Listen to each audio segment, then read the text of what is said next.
Halo teman-teman, selamat datang di channel YouTube kita di Generate Studio. Gue Adi sebagai host yang membawakan tentang dunia game development. Di video ini kita akan membahas tentang langkah-langkah menjadi seorang game developer. Siap-siap ya, karena video ini akan sangat menarik. Jadi stay tune aja di video kita ini. Let's go! Nah teman-teman, pertama-tama mari kita mulai dengan memahami apa sih itu game development. Game development itu sendiri adalah proses membuat sebuah video game dari konsep awal hingga produk akhir, yang dimana nanti produk akhirnya itu adalah sebuah game itu sendiri. Proses pembuatan video game itu sendiri melibatkan banyak tahap, mulai dari concepting, designing, programming, hingga sebuah tahap yang kita sebut sebagai testing. Nah teman-teman, sekarang kita masuk ke tahap yang pertama nih.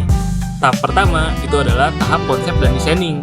Di sini ide awal akan dikumpulkan dan dirumuskan menjadi konsep yang jelas. Biasanya pekerjaan ini dilakukan oleh seorang game designer. Game designer akan membuat sebuah sketsa, flow cerita, dan juga rules sebuah permainan. Konsep dan desain seperti ini dimasukkan ke dalam sebuah GDD. GDD adalah kepanjangan dari Game Design Document. Game Design Document merupakan pedoman bagi kita seorang game development untuk mengetahui apa-apa saja yang akan dikerjakan nantinya. Di saat setelah konsep menjadi solid atau sudah matang, kita lanjut ke tahap berikutnya, yaitu tahap praproduksi. Pada tahap praproduksi, kita mulai dengan membuat prototipe atau versi awal dari sebuah game. Beberapa dari teman-teman sudah pasti mendengar ada yang namanya beta test dan alpha test kan? Nah, itu merupakan versi awal dari sebuah game. Ini membantu kita seorang game development menguji ide dan melihat apa yang bekerja dan apa yang tidak pada game kita nih. Setelah itu, kita masuk ke tahap berikutnya, yaitu tahap produksi. Pada tahap produksi, di mana semua elemen game seperti grafik, suara, dan mekanisme gameplay dibuat dan disatukan.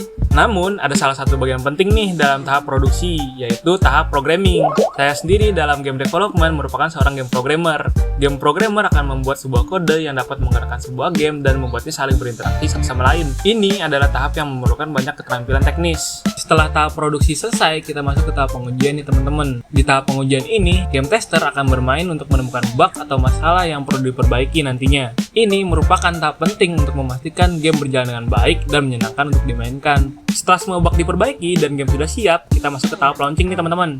Game diluncurkan ke publik dan siap dimainkan. Namun, kerjaan kita tidak berhenti di sini. Ada yang namanya pasca produksi. Pasca produksi ini adalah tahap di mana kita mendengarkan feedback dari pemain dan melakukan update atau patch untuk meningkatkan game kita. Untuk teman-teman yang ingin menjadi seorang game developer, teman-teman perlu menguasai berbagai macam keterampilan nih, seperti pemrograman, desain, dan project management. Tapi teman-teman jangan khawatir nih, karena semua ini bisa dipelajari seiring berjalannya waktu. Yang terpenting, teman-teman punya semangat dan dedikasi penuh untuk terus belajar dan berkembang untuk menjadi seorang game developer. Nah teman-teman, terima kasih sudah menonton video kita sampai akhir.